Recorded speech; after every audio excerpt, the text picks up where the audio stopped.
Bismillahirrahmanirrahim. Terima kasih teman-teman yang sudah menghadiri agenda hari ini. Semoga apa yang saya sampaikan di sini nanti bisa memberikan motivasi, minimal inspirasi lah buat teman-teman untuk menjadi lebih baik lagi. Oke, saya mulai. Jadi judul materi kali ini adalah Rise Above the Crowd, yaitu prinsip-prinsip perjalanan tiada henti dalam memenangkan persaingan. Kenapa tiada henti? Nah, nanti kita bahas bareng-bareng. Oke, jadi konten ini saya rangkum dari sebuah buku yang judulnya sama dengan presentasinya, yaitu Rise Above the Crowd, karya dari Dr. Indrawan Nugroho. Ada juga YouTube-nya, teman-teman kalau nanti tertarik mempelajari lebih lanjut tentang Rise Above the Crowd, bisa beli bukunya atau minimal baca di ikuti YouTube-nya gitu ya, ada seriesnya. Nah, di sini nanti akan saya jelaskan tentang kenapa kita harus rise above the crowd yang pertama, kemudian prinsip di rise above the crowd itu apa aja, kemudian elemen kunci untuk bisa rise apa, kemudian sampai ke langkah-langkah untuk rise above the crowd nanti apa aja. Jadi mulai dari kenapa, kemudian prinsipnya apa, sampai nanti teknis atau langkah-langkahnya gimana. Kemudian nanti terakhir kita bisa open to discuss. Oke, yang pertama dulu, kenapa sih kita kok harus rise above the crowd? Untuk menjawab pertanyaan itu, kita harus tahu dulu nih, apa itu kerumunan. Jadi di sini saya sudah mengumpulkan beberapa definisi terkait kerumunan. Ada yang dari Oxford yang menyebutkan bahwa kerumunan itu adalah sejumlah atau sekumpulan orang-orang biasa, orang-orang tidak terlalu istimewa gitu ya. Kemudian dari Merriam-Webster Dictionary, kerumunan itu adalah sekumpulan benda yang digunakan untuk memenuhi sebuah wadah agar konten dari wadah tersebut tidak dapat bergerak.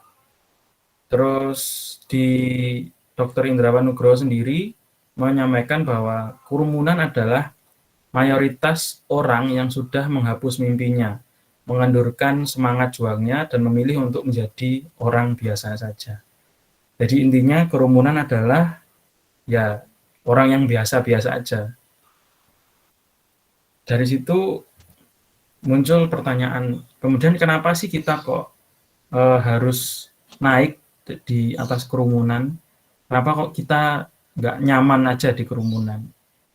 Nah, perlu kita sadari ya bahwa ketika kita di dalam kerumunan, itu pasti kita akan terlihat sama saja dengan yang lainnya.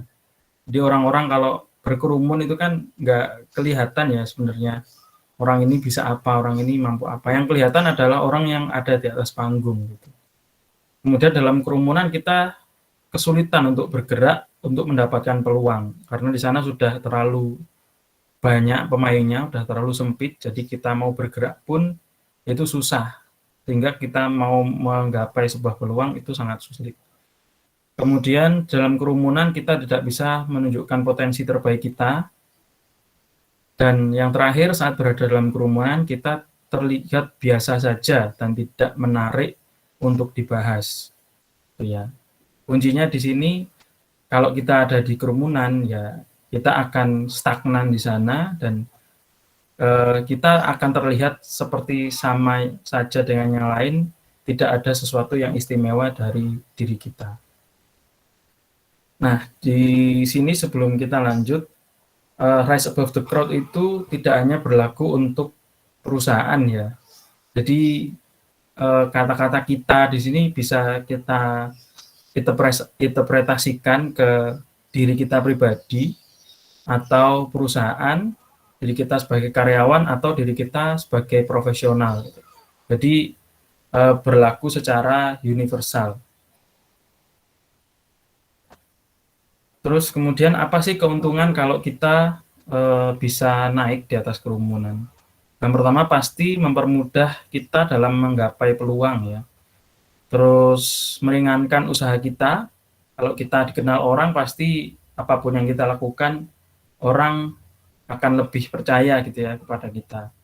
Terus kemudian yang terakhir, rise above the crowd ini merupakan wujud rasa syukur dengan segala kelebihan yang diberikan oleh Allah.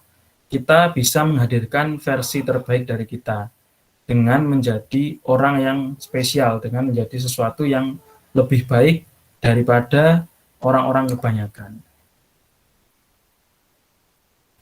Dan perlu kita sadari bahwa pemenang ini sesuai data, sesuai sejarah ya, pemenang itu pasti mengambil segalanya. Ya. Yang lain hanya dapat sedikit-sedikit. Ya, ini ada dua chart sini. Yang pertama itu adalah market valuation dari perusahaan teknologi. Bisa dilihat separuh itu dikuasai oleh perusahaan-perusahaan besar dan separuhnya nggak tahu itu perusahaan apa, susah dibaca ya. Di sana ada Apple, Amazon, Microsoft, Alphabet, Facebook. Mereka ini contoh perusahaan yang sudah melampaui kebiasaan, yang sudah melampaui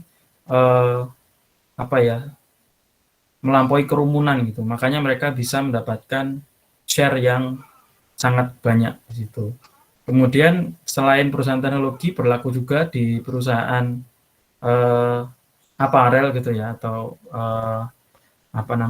pakaian atau sepatu gitu ya.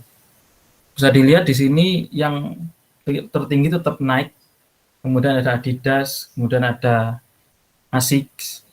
Yang lainnya nggak ada di sini. Ini perusahaan-perusahaan besar gitu ya. Jadi perlu kita sadari bahwa kalau kita pengen dapat bagian, satu-satunya cara adalah kita harus jadi pemenang. Kita harus menjadi luar biasa. Kita harus di luar kebiasaan orang-orang yang normal. Gitu. Nah, setelah kita tahu kenapa sih kok kita harus rise gitu ya, kenapa kita kok nggak di kerumunan aja, ternyata banyak kerugiannya kalau kita di kerumunan dan banyak manfaatnya kalau kita bisa naik di atas kerumunan tersebut. Nah, setelah tahu kerugian, kelebihan dan alasannya, kita harus tahu nih prinsip-prinsip rise above the crowd itu apa. Nah, sebelum menjelaskan ke prinsip-prinsipnya, di sini saya sampaikan dulu apa sih prinsip itu ya, biar kita nanti bisa sama-sama memahami gitu. Di dalam KBBI, prinsip adalah asas kebenaran universal yang menjadi pokok dasar berpikir, bertindak, dan sebagainya. Jadi prinsip itu ya sesuatu yang sudah diakui kebenarannya. Bisa juga kita sebut adalah kebenaran yang faktual gitu. Nah, contohnya adalah tidak ada kesuksesan tanpa ada kerja keras. Nah, itu kan kebenaran yang diakui oleh semua orang. Kalau kita nggak kerja keras ya kita nggak akan sukses. Gitu. Kemudian setelah kesulitan pasti ada kemudahan. Semua yang hidup pasti mati. Terus kalau lebih saintifik, gravitasi menarik benda ke bawah gitu ya. Itu adalah pengertian dari prinsip. Lalu apa sih kebenaran universal atau prinsip-prinsip dari rise above the crowd? Di sini ada 3 dulu prinsip-prinsip rise above the crowd. Sebenarnya 4, nanti yang 4 itu khusus ya. Prinsip yang pertama adalah mind, yaitu pikiran kita, karena di sini pikiran kita adalah yang menentukan batasan seberapa tinggi kita bisa naik kelas. Nanti penjelasan berikutnya, lebih lanjut saya jelaskan di slide berikutnya. Kemudian value atau nilai diri. Jadi kalau di rise above the crowd, kalau kita mau rise, satu-satunya mata uang yang bisa kita gunakan untuk membeli kesuksesan atau supaya kita bisa berhasil itu adalah nilai yang bisa kita berikan, adalah nilai diri kita. Gitu ya. Kemudian yang terakhir, inovator leads the way.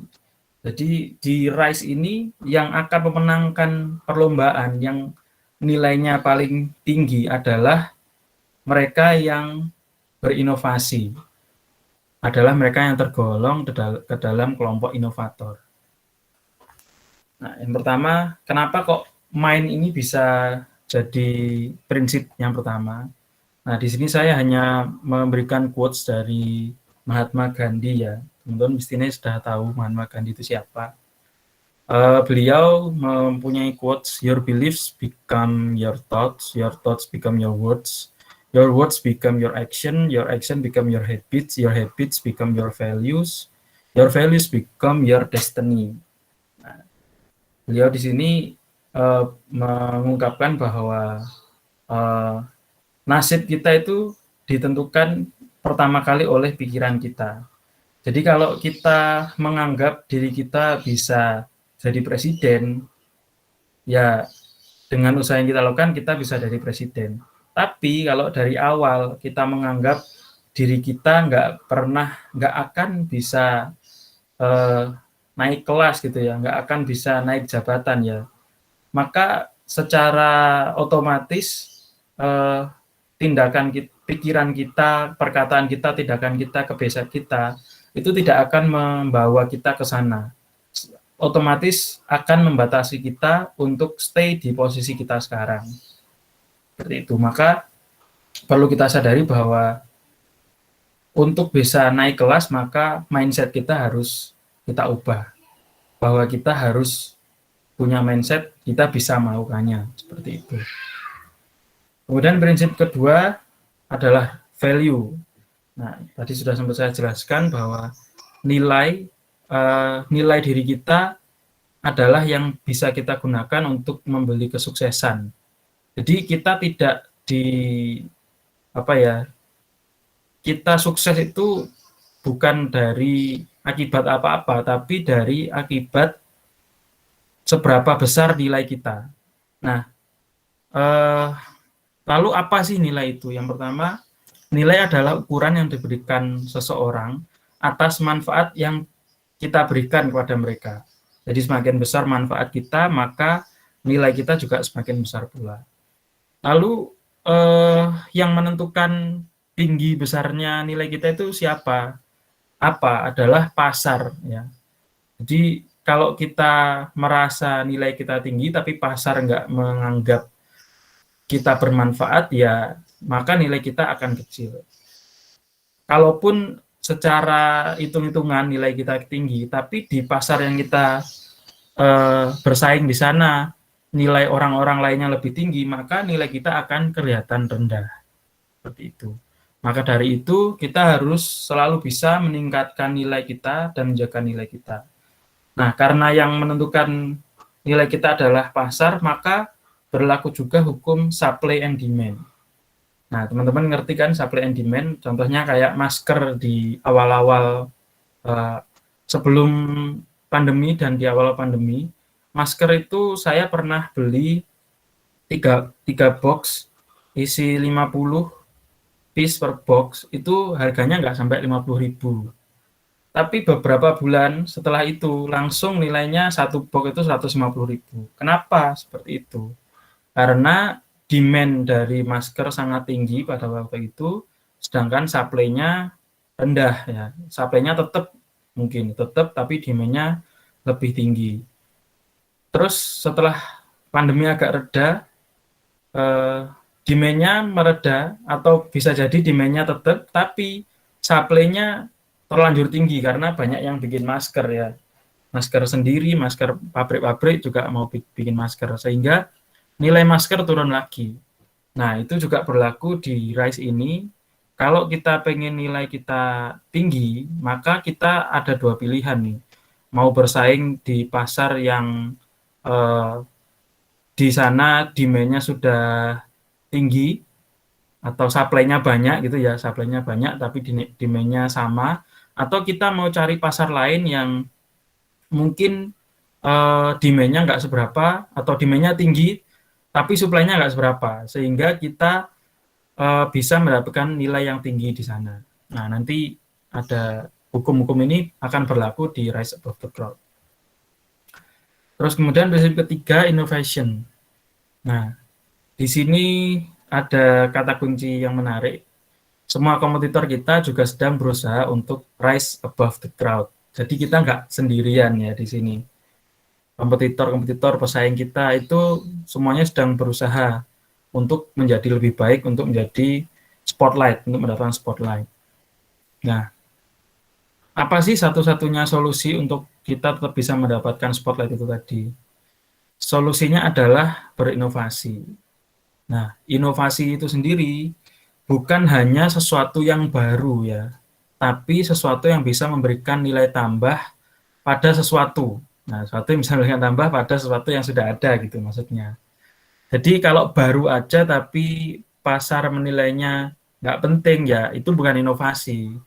Tapi kalau kebaruannya nggak terlalu gede tapi impact-nya tinggi, nah itu lebih layak untuk disebut inovasi.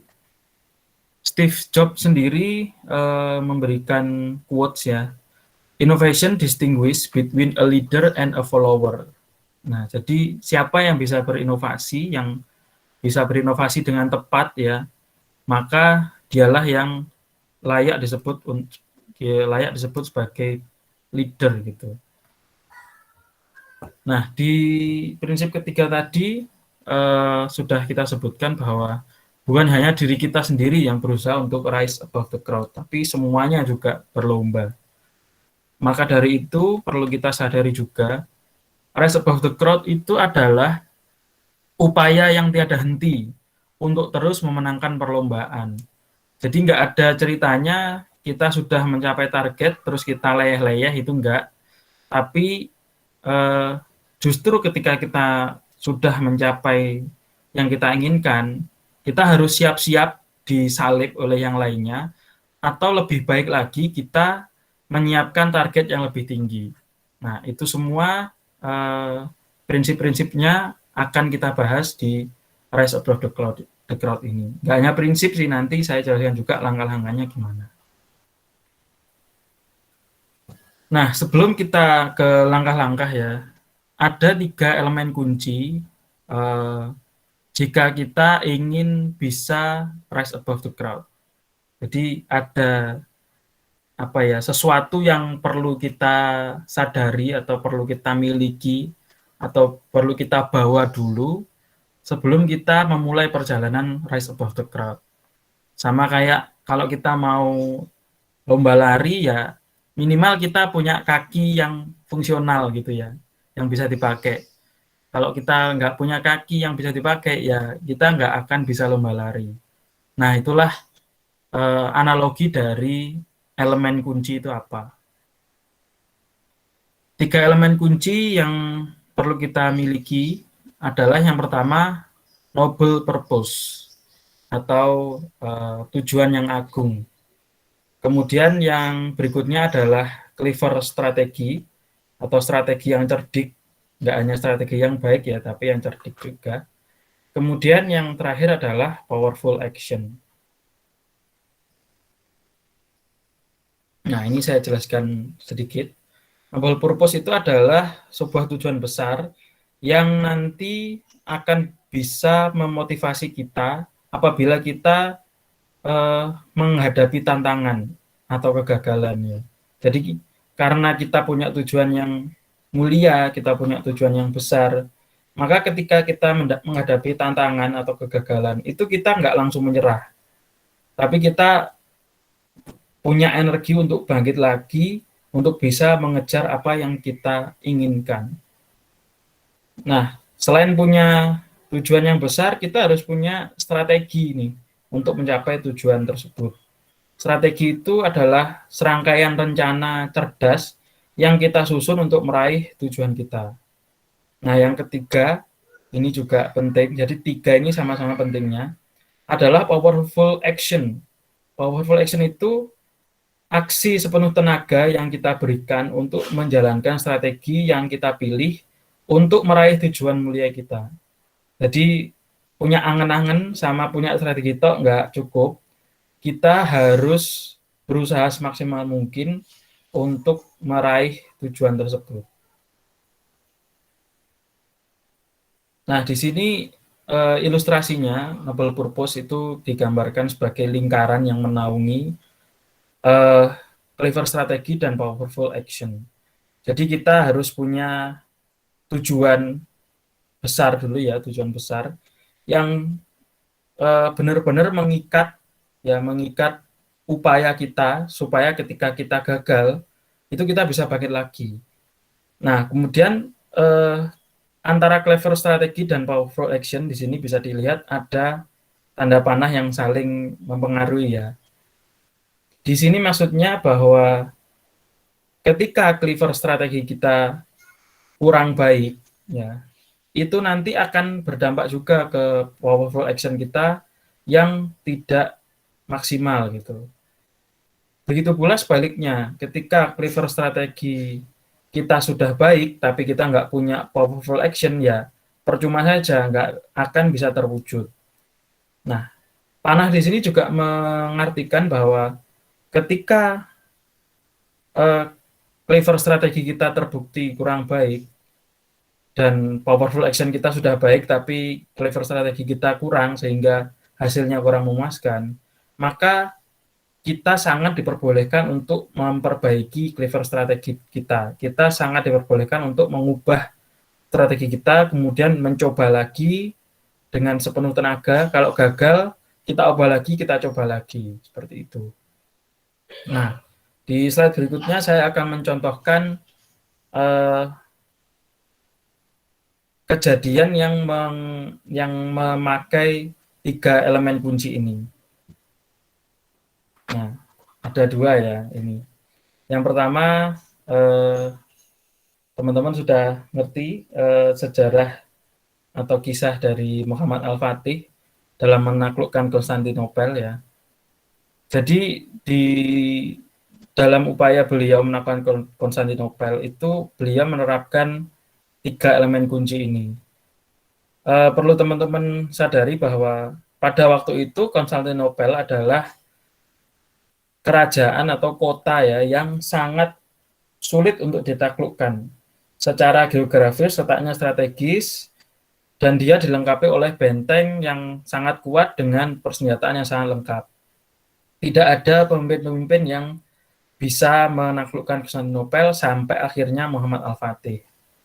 Nah, 3 elemen kunci dari Muhammad Al-Fatih dan pasukannya adalah yang pertama, noble purpose yang digunakan adalah janji Rasulullah bahwa umat Islam akan menaklukkan Konstantinopel. Ini sudah ditanamkan ke diri Al-Fatih sejak kecil oleh ayahnya dan kemudian diteruskan oleh Al-Fatih ke pasukannya bahwa kita bisa menaklukkan Konstantinopel. Maka ketika berkali-kali pasukan ini mencoba dan gagal, mereka tetap punya semangat untuk bangkit lagi. Nah, clever strategi yang digunakan adalah mengangkat kapal melalui bukit. Jadi kisahnya satu-satunya jalan untuk bisa menyerang Konstantinopel adalah melewati bukit yang ada di samping dari kota itu. Nah, terus karena apa ya? Seharusnya kan kapal itu lewat air ya, karena di airnya itu dibentengi oleh sebuah rantai, maka tidak bisa ke situ. Maka satunya cara adalah lewat bukit itu, dan di sini cerdiknya Al-Fatih adalah kapal-kapal perang yang dia miliki itu diangkat melalui bukit. Ya. Nah, terus powerful action-nya apa di sini? Ada 2. Yang pertama adalah usaha pasukan Al-Fatih dalam mengangkat kapal hanya dalam 1 malam. Nah, bisa dibayangkan seberat apa usaha yang dilakukan mengangkat kapal yang segitu banyak dalam 1 malam aja. Yang kedua adalah peralatan dan sapi jantan yang disiapkan oleh mengangkat kapal. Nah, perlu disadari di sini bahwa usaha itu nggak cuman ngotot aja ya, tapi juga peralatan dan dana itu harus siap, harus disiapkan itu buat meraih tujuan yang diinginkan. Terus yang contoh berikutnya ini upaya yang dilakukan oleh Pak Aan dan tim Bank Plus ya, dalam upayanya menguasai laku pandai, menguasai bank-bank di Indonesia. Kalau yang dilakukan oleh kompetitor yang konvensional, seperti contohnya apa ya? Contohnya seperti Bank Jago itu, mereka beli nih bank yang sudah ada, kemudian ditransformasi ke bank digital gitu ya. Nah, beli itu butuh dana yang sangat besar gitu. Di sini elemen kunci yang dipakai Pak Aan yang pertama atau noble purpose-nya adalah menghadirkan layanan syariah as a service. Kemudian clever strateginya daripada membeli bank yang sudah ada gitu ya, Pak Aan dan teman-teman Bank Plus melakukan strategi mentransformasi digital bank-bank daerah. Jadi nggak keluar biaya banyak, ya, tapi goalnya nanti bisa tercapai. Kemudian yang powerful action yang dilakukan di sini adalah kerja keras tim Bank Plus dan teman-teman yang lain juga dalam mengimplementasi sistem Bank Plus ini di berbagai bank daerah. Terus juga kerja keras tim sales mencari partnership dengan bank daerah. Nah, dengan 3 elemen kunci ini tinggal nanti 3 elemen kunci ini sudah dimiliki oleh teman-teman Bank Plus. Tinggal nanti langkah-langkah berikutnya saya sampaikan di slide berikutnya seperti itu. Nah, tadi kita sudah pelajari alasannya, kemudian prinsipnya apa, terus elemen kunci yang harus dimiliki apa.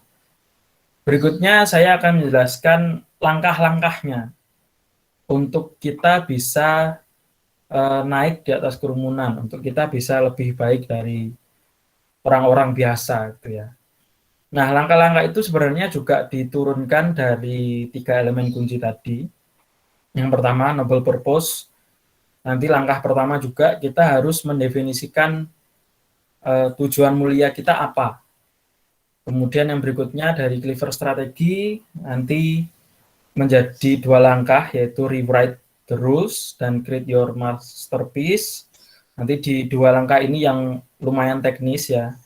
Kemudian yang ketiga powerful action itu diturunkan ke be bold and beautiful dan secure your future. Oke. Kita bahas di langkah yang pertama, temukan tujuan agung kita. Nah, di sini kita harus menemukan alasan paling kuat yang nanti dapat terus memberi energi kepada kita untuk terus berjuang meraih apa yang kita inginkan. Ketika kita gagal, kita bisa bangkit lagi karena kita punya alasan ini, karena kita punya tujuan agung ini. Nah, kenapa sih kita harus memiliki alasan yang kuat? Nah, teman-teman ngerti kan yang saya jadikan background ini siapa? Yang mungkin kalau nggak kelihatan ya, yang sebelah kiri itu ada Panglima Jenderal Sudirman, yang beliau sedang ditandu oleh pasukannya. Yang sebelah kanan adalah Bung Tomo. Kedua orang ini kita sudah mendapatkan penghargaan sebagai pahlawan nasional gitu ya. Nah, kenapa mereka kok bisa berjuang begitu gigihnya memperjuangkan kemerdekaan Indonesia? Karena mereka punya tujuan mulia itu.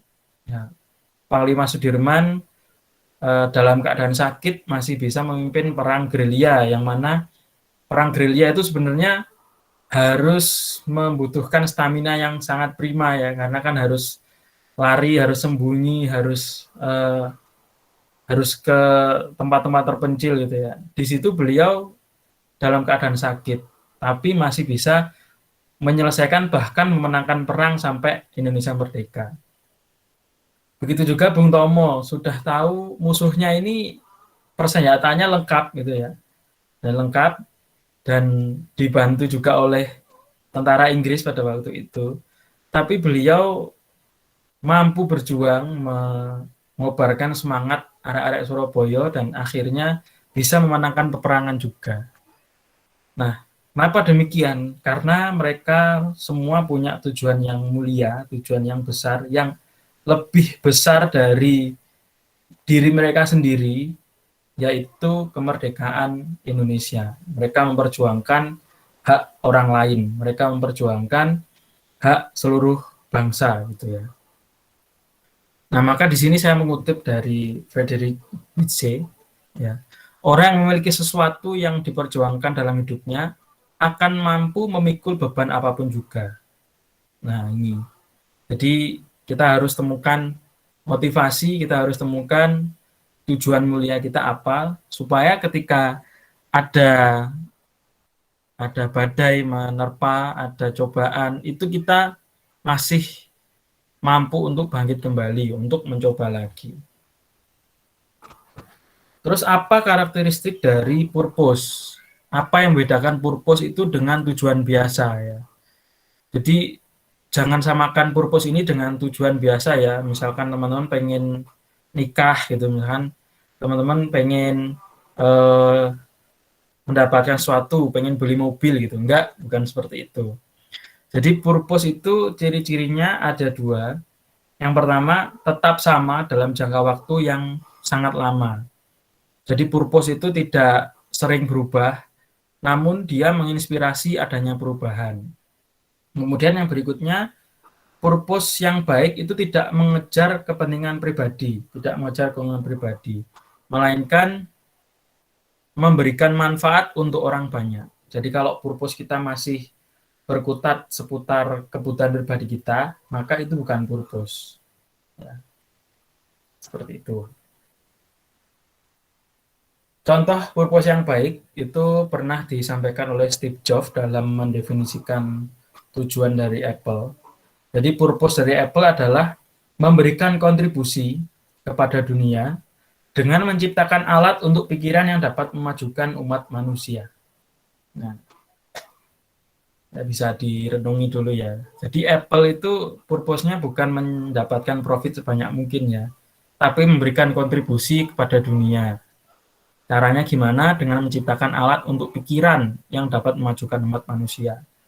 Maka kalau teman-teman lihat Apple dalam mempromosikan atau membuat produknya, itu nggak pernah bilang bahwa produk ini, misalkan iPhone gitu ya, nggak pernah bilang iPhone ini RAM-nya gede, kameranya 108 megapiksel gitu, enggak. Tapi bilang bahwa kalau dengan iPhone kamu bisa menciptakan sesuatu yang baru, kamu bisa membuat sesuatu yang lebih baik.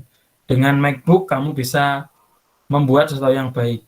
Dengan MacBook kamu bisa membuat desain yang keren ya gitu. Karena tujuan mereka bukan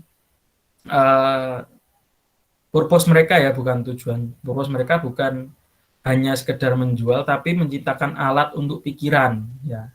Maka sebagian besar produk dari Apple diciptakan untuk mempermudah pekerjaan kreator. Jadi kalau teman-teman masih bukan kreator, biasanya nggak cocok nih pakai produknya Apple ya. Tapi kalau teman-teman kreator itu biasanya lebih cocok pakai produknya Apple. Nah, di sini yang pakai produk Apple pasti wah bangga. Terus sebagian produk Apple itu mengedepankan kemudahan interaksi dengan penggunanya. Ya, jadi Apple itu nggak pengen ketika pengguna pakai produknya mereka malah kesulitan. Ya, itu nggak sesuai sama purpose mereka. Wong pengennya memudahkan kok malah menyulitkan kayak gitu. Nah, itu salah satu contoh purpose yang baik. Nah, pertanyaannya adalah apa purpose teman-teman? Apa purpose kita semua?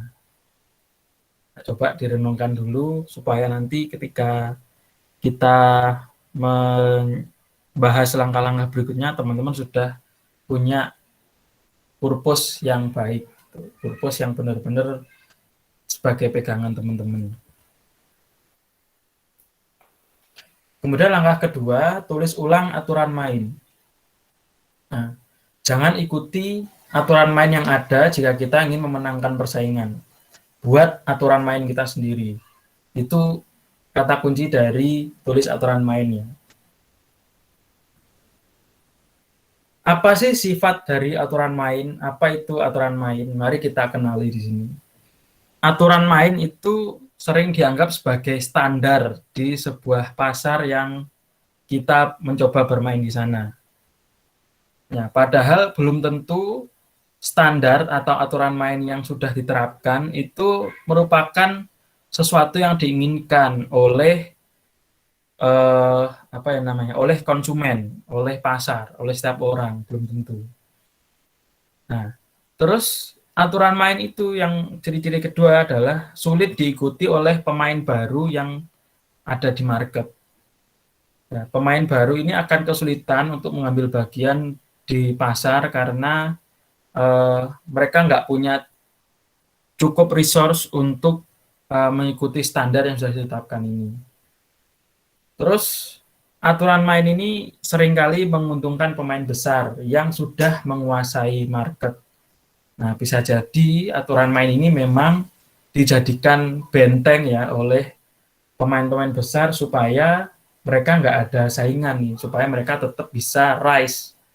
Itu termasuk juga nanti kita harus secure gitu ya. Tapi cara mainnya nggak seperti itu. Nah, contoh aturan main apa kira-kira? Ya itu tadi standar ya, kayak ISO gitu. Kita kalau pengen membuat layanan harus mengikuti ISO ya kita nggak main-main gitu. Kita nggak akan bisa segera menghadirkan layanan itu gitu ya. Karena ISO itu pasti diciptakan oleh mereka yang sudah settle. Kalau kita pengen mengikuti yang sudah settle ya itu nanti akan sangat berat gitu ya. Kita bisa mengikuti kalau kita sudah selevel nih sama mereka. Nah, tapi ketika kita sudah selevel, tapi kita nggak ada traksi, nggak ada pemasukan gitu ya, nggak ada penghasilan, sedangkan kita sudah keluar banyak resource untuk mencapai level yang sudah ditetapkan oleh pemain lama tersebut, maka ketika kita gagal, jatuhnya itu akan lebih sakit gitu ya, daripada kita mencoba bermain di aturan kita sendiri. Nah, seperti itu contohnya. Ini adalah contoh eh, pelaku industri sirkus yang mereka menciptakan aturan main sendiri. Nah, mungkin teman-teman dulu pernah ikut webinar juga dari Pak An tentang Blue Ocean Strategy. Nah, jadi framework untuk salah satu framework untuk menciptakan aturan main sendiri itu adalah Blue Ocean Strategy. Nah, di sini salah satu contohnya di industri sirkus ya, di mana di grafik dijelaskan ada yang warna merah itu adalah sirkus yang sudah lazim, terus yang biru itu adalah Cirque du Soleil. Nah, mungkin bacanya gitu ya, saya nggak bisa bahasa apa ini Spanyol.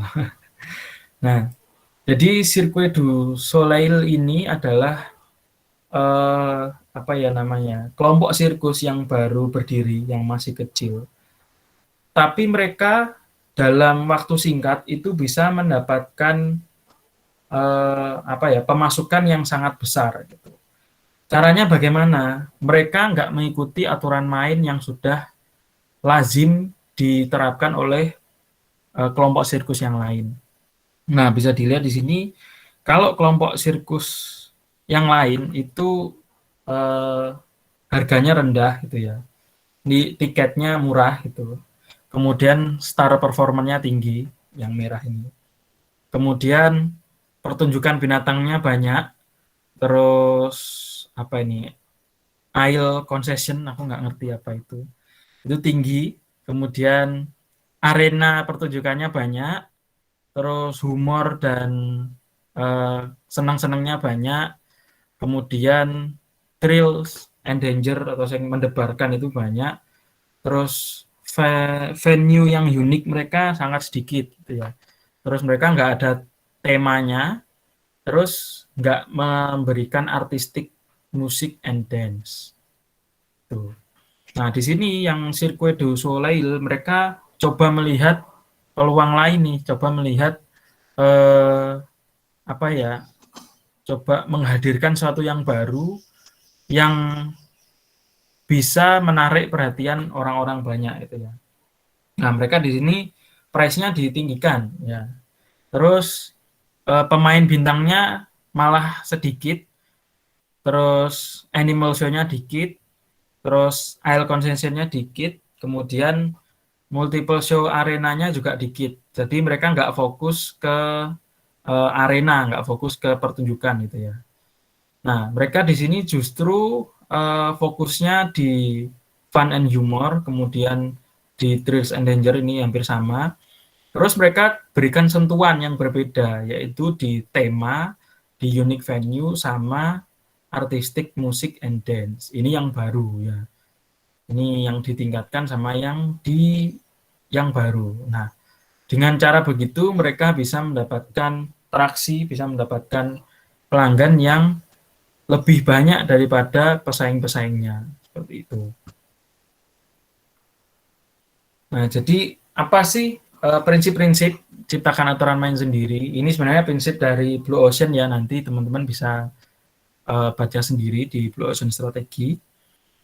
Yang pertama, temukan peluang baru di pasar ketika pasar di luar standar-standar yang sudah ditetapkan.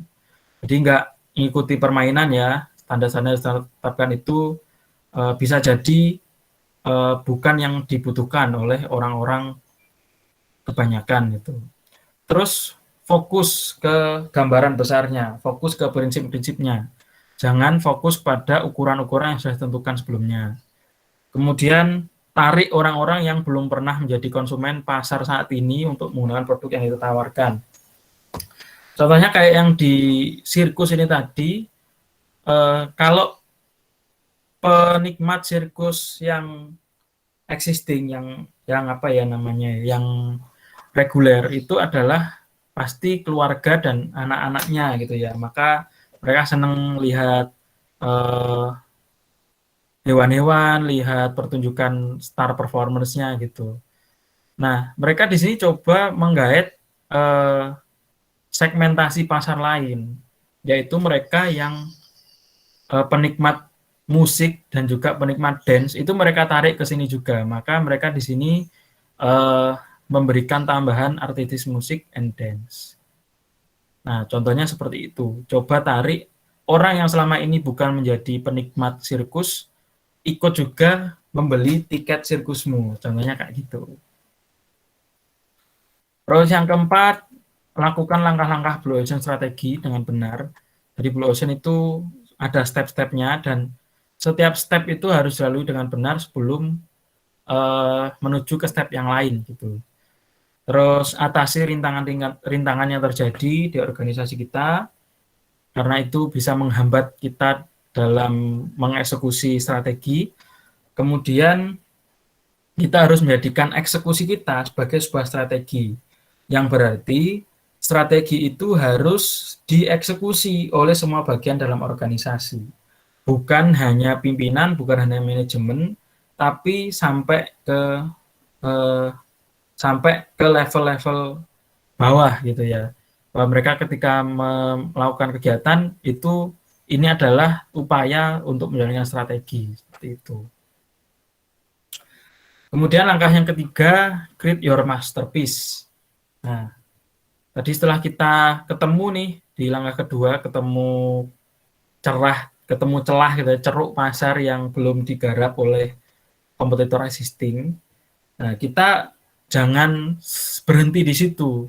Ketemu aja itu nggak cukup. Bisa jadi kita menemukan yang baru, tapi yang mengisi justru kompetitor kita. Sedih kan ya. Maka di langkah berikutnya kita harus menemukan masterpiece, kita harus membuat masterpiece untuk terus menyerang pasar yang sudah kita ciptakan tadi, hingga kita menjadi pemenangnya dan kita bisa membuat aturan main sendiri di sana. Maka kalau dianalogikan, masterpiece ini adalah senjata yang akan kita gunakan untuk menyerang pasar yang sudah kita tetapkan tadi. Nah, contoh yang agak menyakitkan itu adalah di pasar tablet ya teman-teman. Teman-teman kalau dengar kata-kata tablet, tablet komputer ya, bukan tablet minum ya, tablet komputer, itu pasti yang teringat adalah iPad ya, bukan tablet-tablet yang lain, apalagi Microsoft Surface gitu, pasti iPad. Mungkin kalau teman-teman di sini tech savvy masih kepikiran lah tablet-tablet yang lain. Tapi kalau orang-orang awam ketika dihadirkan tablet itu pasti kepikirannya iPad, yang kebentuk yang kebayang di kepala mereka ya iPad gitu ya. Nah, faktanya iPad itu bukan tablet pertama ya, bukan tablet pertama di dunia, tapi dia menjadi tablet yang paling diminati oleh orang-orang di dunia gitu ya. Tablet yang pertama itu justru ciptaan Microsoft, dan bahkan kita sendiri nggak pernah ngerti, bukan Surface ya, Surface setelah iPad, dalam Microsoft mereka ketemu pasar celah antara smartphone dengan laptop ya, yang menjembatani antara smartphone dan laptop yaitu tablet, tapi mereka tidak bisa menghadirkan masterpiece. Justru Apple yang melihat peluang baru itu, mereka bisa menghadirkan masterpiece sehingga iPad laku terjual hingga sekarang. Contohnya seperti itu. Nah, apa itu masterpiece? Kalau tadi tak jelasin iPad ya. Di sini ada 3 produk yang saya jabarkan. Yang pertama ada Tesla, kemudian ada iPhone, ada WhatsApp. Ya. Yang pertama Tesla. Tesla ini market valuation-nya itu sudah sekarang mengalahkan Toyota yang sudah berdiri 65 tahun lebih lama dibanding Tesla. Tesla ini umurnya masih 16 tahun, kalau si Toyota sudah 87 tahun gitu. Nah, hanya dalam waktu singkat, nggak sampai separuh umurnya Toyota, Tesla sudah mengalahkan Toyota dalam hal market valuation. Terus kemudian ada iPhone. iPhone ini merebut pasar ponsel. Sebenarnya nggak cocok kalau ponsel pintar ya, ponsel aja. Hanya dalam 1 malam lah kalau dianalogikan ya. Dan terus menguasainya hingga sekarang. Nah, ini fakta yang saya sendiri juga terkejut. Saya kira kalau kita kalau handphone yang paling laku terjual itu Galaxy itu ya, Samsung Galaxy. Tapi ternyata bukan, ternyata adalah iPhone 12 ya. Sampai sekarang yang sekarang ini paling laku terjual iPhone 12, dan itu sejak tahun 2018 kalau nggak salah, itu selalu flagshipnya iPhone yang menang. Ini dalam hal satu merek, satu tipe ya. Kalau keroyokan satu merek ya jelas Android yang menang. Tapi kalau satu tipe, handphone yang paling banyak terjual itu tetap iPhone di setiap tahunnya sejak tahun 2018 kalau nggak salah. Kalau 2017 itu Galaxy S7 itu yang paling tinggi. Terus yang berikutnya ada WhatsApp. WhatsApp ini menghancurkan industri SMS untuk selamanya ya, dan masih menjadi pemenang dalam industri chat messenger sampai saat ini. Nggak ada orang yang nggak install WhatsApp di teleponnya, kecuali di smartphone-nya, kecuali kalau orangnya paranoid, takut di spy atau apa gitu ya, pakai Telegram. Tapi kalau orangnya mengedepankan komunikasi pasti punya WhatsApp. Nah, dari contoh-contoh ini kita bisa sedikit tahu ya karakteristik masterpiece itu apa. Sang penulis Dr. Indrawan Nugroho menyimpulkan bahwa sebuah masterpiece adalah produk, layanan atau aksi yang bisa membuat orang terbelalak dan terkagum-kagum karena nilainya yang sangat tinggi dan agung. Nah, jadi masterpiece itu nggak sembarangan produk ya, tapi harus yang bisa menggemparkan dunia, seperti itu. Bagaimana sifat dari masterpiece? Yang pertama pasti bernilai tinggi. Contohnya kayak WhatsApp. Siapa yang nggak mau pakai WhatsApp ya? Dulu kita SMS, beli paket SMS berapa, sekarang beli WhatsApp, chat lewat WhatsApp gratis ya, itu. bisa menikmati konten-konten di internet yang lainnya. Maka dari itu nilainya sangat tinggi. Terus masterpiece itu pasti tergolong disruptive innovation. Disruptive innovation itu adalah inovasi yang bisa mengubah tatanan bisnis lama. Ya, contohnya kayak WhatsApp mematikan SMS, kemudian Gojek mematikan taksi, mematikan ojek gitu ya. Itu disruptif. Kemudian sulit ditiru. Ya, meskipun sulit ditiru ini relatif, bisa jadi mudah ditiru, tapi sekalipun ditiru, yang penirunya itu nggak akan sama, rasanya sama yang orisinil itu. Rasanya nggak akan sama, feel-nya nggak akan sama. Nah, kalau mudah ditiru, kemudian feel-nya lebih baik atau feel-nya sama, itu bukan masterpiece ya gitu. Nah, bagaimana kita bisa membuat layanan atau produk yang tergolong di masterpiece? Bagaimana kita bisa membuat perbedaan di produk kita? Nah, di sini kita bisa pakai pendekatan 10 type of innovation. Nah, dengan 10 type of innovation ini kita akan sadar bahwa inovasi itu tidak hanya di produknya aja, tidak hanya di barangnya aja, tapi bisa di beberapa lapis di sini, beberapa komponen. Nah, komponennya dikategorikan menjadi 3, ada configuration, itu apa ya, ramuan lah istilahnya, ramuan dari produk kita. Kemudian offering, itu produknya itu sendiri, produknya itu bagaimana. Terus sama experience. Experience ini bagaimana apa yang dirasakan oleh konsumen ketika menggunakan produk kita. Nah, di ramuannya itu ada profit model, kemudian ada network, ada structure, ada proses. Itu ramuan di balik layar dari produk kita, produk atau layanan gitu ya. Offering itu terkait produk performance, performa produk kita sendiri sama produk sistem. Terus experience itu ada service, layanan kita ketika memberikan produk. Kemudian channel kita, toko-toko kita yang kita gunakan untuk memberikan produk tersebut.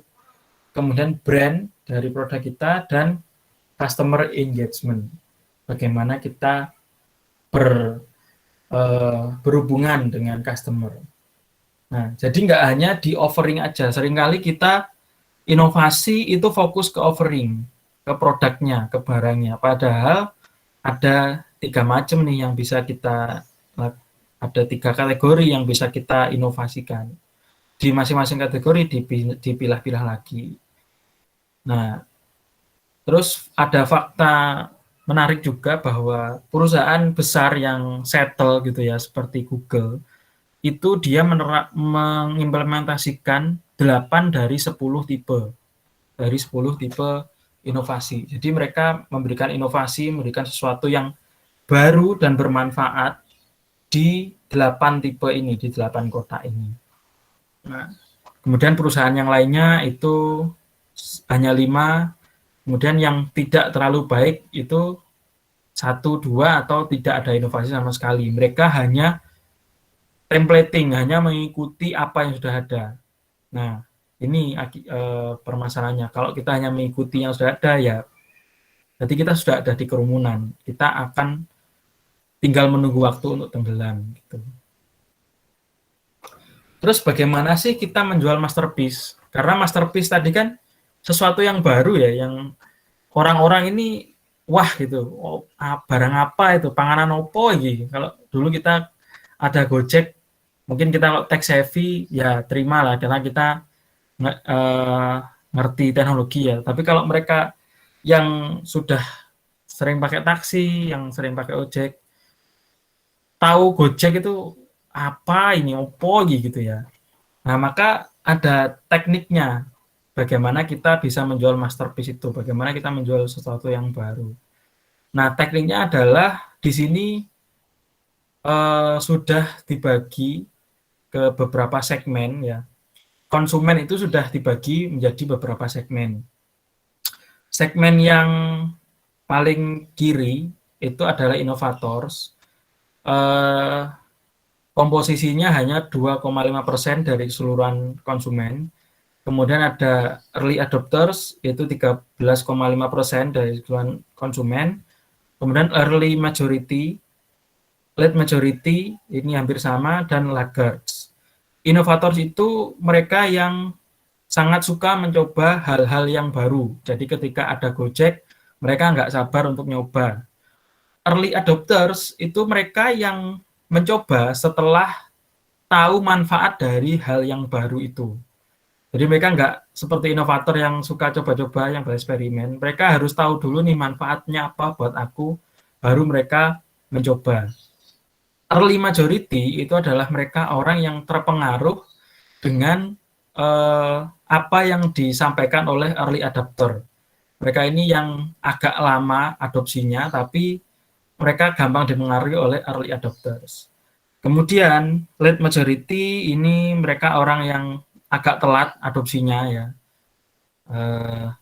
tapi cukup banyak juga orangnya. Mereka baru akan bergabung kalau ini sudah jadi mainstream. Sesuatu yang baru itu jadi mainstream. Mereka baru bergabung. Atau mereka kepepet gitu ya, mereka gabung. Nah, yang laggards ini mereka orang yang benar-benar nggak mau nyoba. Nah, kalau nggak kepepet banget, mereka nggak akan pakai. Dan kalaupun kalau bisa mereka nggak pakai, itulah laggards ini. Ini nggak hanya di Gojek aja ya, macam-macam ya. Bisa jadi inovators di Gojek itu bukan inovators di Traveloka gitu misalnya. Bisa jadi inovators di Gojek bukan inovators di vaksin gitu misalkan ya. Tergantung pengetahuan dari masing-masing orang kayak gitu. Nah, strateginya supaya kita bisa segera menjual, yang pertama kita harus fokus dulu nih ke inovators. Ya, kita kuasai dulu inovators dan kita minta feedback dari mereka. Nah, inovators ini mereka nggak minta aneh-aneh ya. Mereka lebih suka kalau feedbacknya dihargai dan diimplementasikan di produk kita. Nah, ketika inovators ini kita sudah dapat, ini kita gunakan untuk menguji asumsi kalau di Lean Startup ya. Kalau kita sudah dapat validasi dari inovators, maka kita selanjutnya bisa fokus nih ke early adopters. Nah, ketika kita fokus ke early adopters, ketika kita sudah bisa meraih early adopters, maka segmen orang yang lain itu nanti akan cepat ya adopsi ke produk kita. Karena early adopters ini bisa memberikan pengaruh ke early majority dan late majority, pengaruh yang sangat besar. Jadi seperti itu. Nanti mungkin lebih lengkapnya bisa dibaca di sini ya, di linknya ini, Essential Marketing Models. Terus berikutnya, nah ini juga mengatasi dilema inovasi. Tadi kan kita ada dilema ya, kita harus memberikan produk yang benar-benar bagus, yang benar-benar masterpiece, tapi di sisi lain kita harus segera menjual produk kita. Nah, gimana solusinya?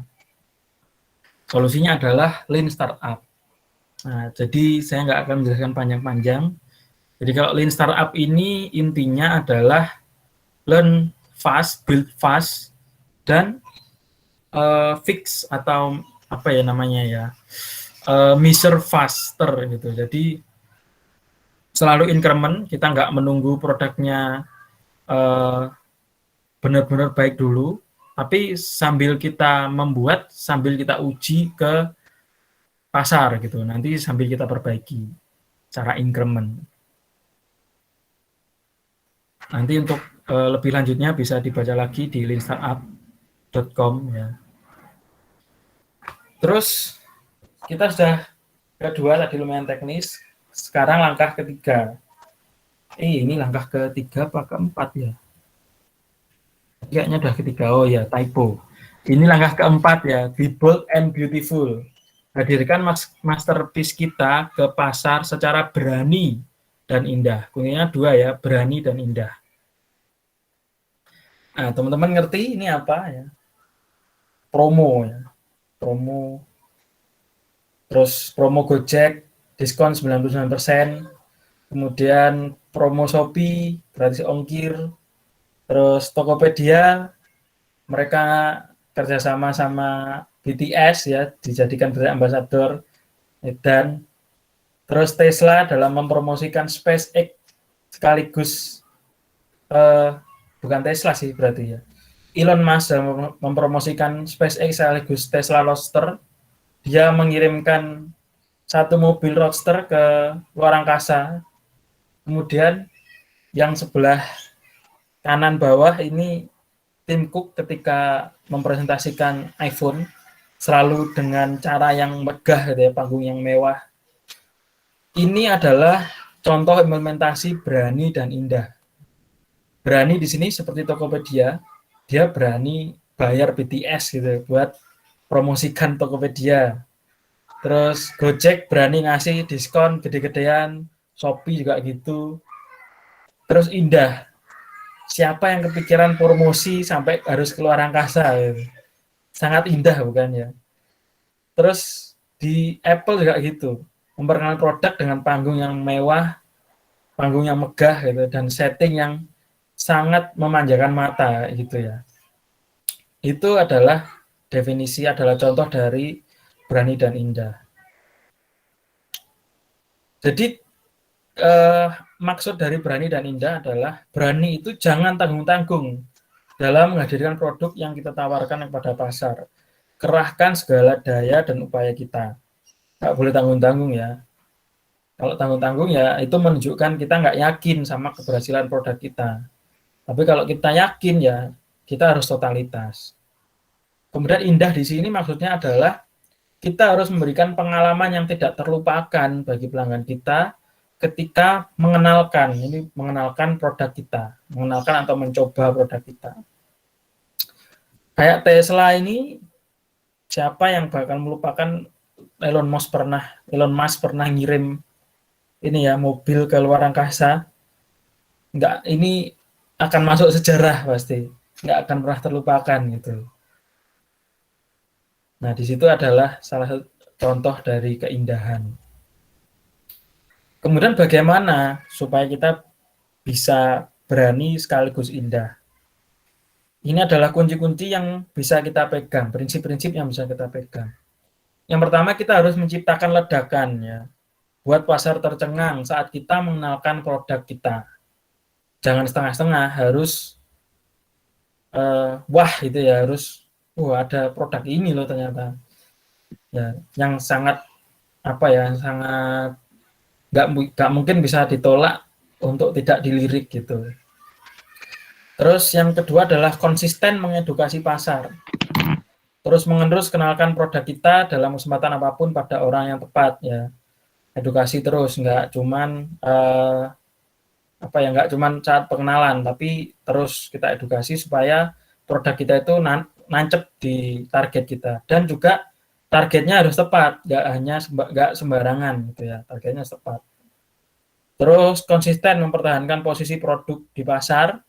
Jadi kalau posisi kita menghadirkan produk yang mewah ya, kita harus terus menghadirkan produk yang mewah gitu ya. Jangan mencoba atau jangan menghadirkan produk selain posisi kita, karena nanti kita akan kelihatan nggak konsisten, kita akan kelihatan nggak profesional. Terus lakukan dengan indah, perkenalkan, kemudian edukasi dan jaga konsistensi produk kita dengan indah ya. Ketiga langkah yang tadi kita lakukan itu jangan biasa-biasa aja, tapi harus tidak terlupakan gitu, harus memberikan experience yang baru. Ini masih typo ya. Langkah kelima, ini langkah terakhir, hampir selesai ini.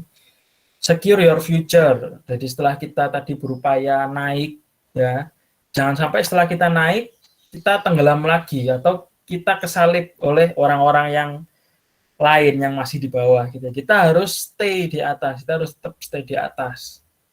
Nah, itu caranya di secure your future ini. Di secure your future ada 3 lapis keamanan. Yang pertama personal, yang kedua environmental, yang ketiga market. Nah, lapisan pertama ada personal. Pelindung pertama itu kita harus sandarkan kepada Tuhan, ya. Jadi apa ya, supaya kita nggak loyo, supaya kita nggak kehabisan harapan, kita harus bersandar pada satu-satunya yang teguh, yaitu Tuhan gitu ya, yaitu Allah, yang nggak akan rapuh, yang nggak akan pernah goyah gitu ya. Kita harus bersandar kepada Tuhan. Jadi apapun yang terjadi ke diri kita, ketika orang-orang, teman-teman kita nggak bisa membantu, ketika orang-orang terdekat kita, orang tua kita tidak membantu, maka kita masih punya harapan, kita masih bisa berharap pada Tuhan. Kemudian yang berikutnya, pelindung kedua adalah hadirkan pasangan atau orang tua kita. Yang punya pasangan, hadirkan pasangan, yang belum punya, orang tua. Nah, fungsinya di sini adalah bisa memberi semangat, bisa membantu kita ketika kita mengalami kegoyahan gitu ya, kita mengalami masalah. Orang tua dan pasangan itu adalah orang yang paling tepat untuk bisa memberikan semangat kepada kita. Yang ketiga, dan ini juga penting sekali, adalah diri kita sendiri. Percuma kalau pasangan kita kuat, orang tua kita kuat, apalagi kita percaya kepada Tuhan yang Maha Kuat, tapi kalau diri kita sendiri lemah, diri kita sendiri gampang putus asa, ya percuma. Maka kuatkanlah diri kita dalam menghadapi segala cobaan gitu. Kemudian yang berikutnya, lapisan kedua adalah pengamanan di lingkungan. Pelindung pertama adalah bangun tim impian. Nah, ini di internal kita sendiri, kita harus bekerja dalam tim yang mana tim ini adalah tim yang benar-benar bagus gitu ya, benar-benar impian. Bukan mereka yang ecek-ecek lah, benar-benar yang impian. Karena kalau tim kita kuat, maka kita bisa meraih tujuan itu dengan lebih mudah. Mas Bagus sampai 16.45 ya Mas? Oke, siap. Ini hampir selesai. Oke. Terus kemudian pelindung kedua, pelihara persahabatan kita ya, karena peluang-peluang itu akan hadir, akan datang dari sahabat-sahabat kita ya. Percuma kita paling baik, tapi kalau kita nggak dapat peluang dari teman kita ya, kita percuma aja gitu. Terus pelindung ketiga adalah tabung energi positif, atau seringkan diri kita untuk berbuat kebaikan. Karena apapun kebaikan yang kita berikan ke masyarakat, ke orang lain, itu pasti ada imbalan yang nanti akan kembali ke diri kita sendiri. Itu pasti. Jadi jangan ragu untuk selalu berbuat baik. Terus lawan katanya adalah jangan sekali-kali memberikan energi negatif ya. Sekalipun teman-teman cemberut atau rasan-rasan atau memberikan demotivasi, itu salah satu energi negatif. Itu jangan seperti itu. Kalau bisa kita harus selalu positif gitu ya. Positive vibes. Terus yang ketiga adalah market security. Nah, ini lebih strategis gitu ya. Jadi di market security perlu kita sadari bahwa produk itu ada masanya, ada life cycle-nya.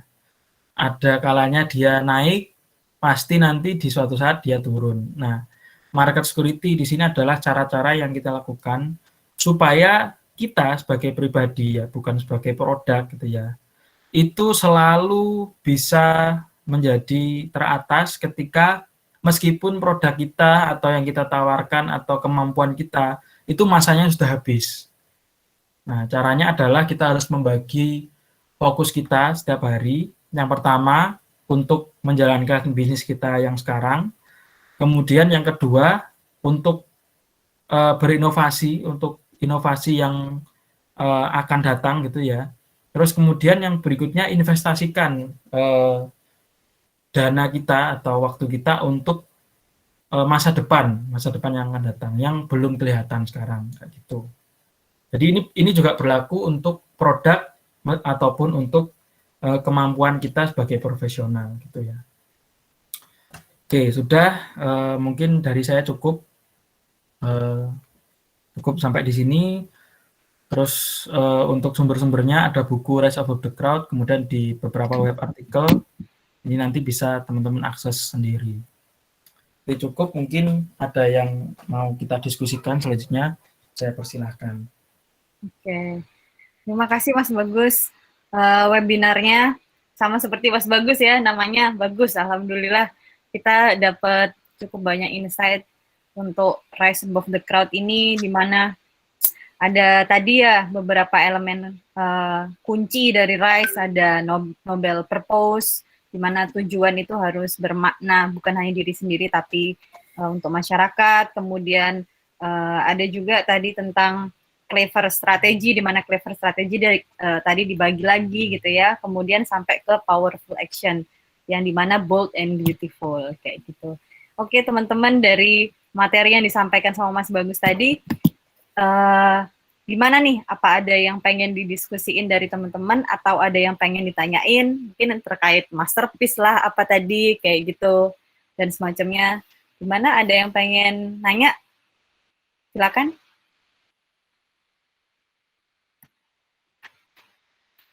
Waduh, udah paham semua berarti Mas Bagus ini. Mas Bagus tadi mengulang 10 types of innovation ya Mas ya, ada blue ocean strategi juga ya Mas ya.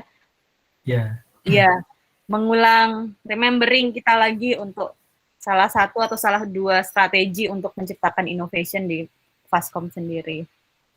Oke. Kalau nggak ada yang nanya, apa Mas Bagus yang nanya ini? Enggak lah, cukup. Udah haus saya. Ya, 90 menit loh Mas Bagus. Iya. Iya, mantap. Keren. Loh, keren, katanya Mas Ian. Kamu lebih keren, Yan. Oke, mungkin Ian ada mau nanya atau mau sharing, Ian? Positif. Enggak Mbak, cukup Mbak. Cukup. Udah keren, mantap. Oke. Kalau misalkan nggak ada yang pengen ditanyain, mungkin nanti bisa nanya langsung ke Mas Bagus ya, bagaimana praktis atau implementasinya Mas, tentang 10 types of innovation ataupun blue ocean strategi Mas Bagus, atau hal yang lainnya kayak gitu. Siap. Ya. Boleh di-share Mas, ini nanti materinya ya Mas ya, nanti kita taruh di chat.fastcom. Oke. Oke. Kalau misalkan nggak ada yang pengen didiskusikan dan ditanyakan, dan Mas Bagusnya juga mungkin juga perlu istirahat sebentar ya Mas ya, sebelum nanti meeting lagi. Ya. Di webinar Leadership NU kali ini, terima kasih Mas Bagus sudah menyempatkan waktu, meluangkan waktu untuk membuat materi ini, men-sharingkan dengan kita semua. Terima kasih juga untuk teman-teman yang hadir, mau belajar bersama untuk meningkatkan kemampuan leadership kita masing-masing. Baik, untuk menutup acara sore kali ini dan untuk menutup pekerjaan kita di hari Jumat ya, mungkin kalau udah ada yang selesai gitu ya. Kalau belum selesai ya monggo dilanjutkan lagi. Untuk menutup webinar kita kali ini, mari kita berdoa bersama-sama. Semoga segera cair semuanya gitu ya, segera terselesaikan kebutuhannya dan semacamnya gitu ya. Semoga dilancarkan untuk penggajian kita ya. Amin. Berdoa mulai. Ya, berdoa selesai. Sekali lagi terima kasih teman-teman semua. Ini kami tutup dari tim HCM. Maaf jika ada salah-salah kata dan perbuatan.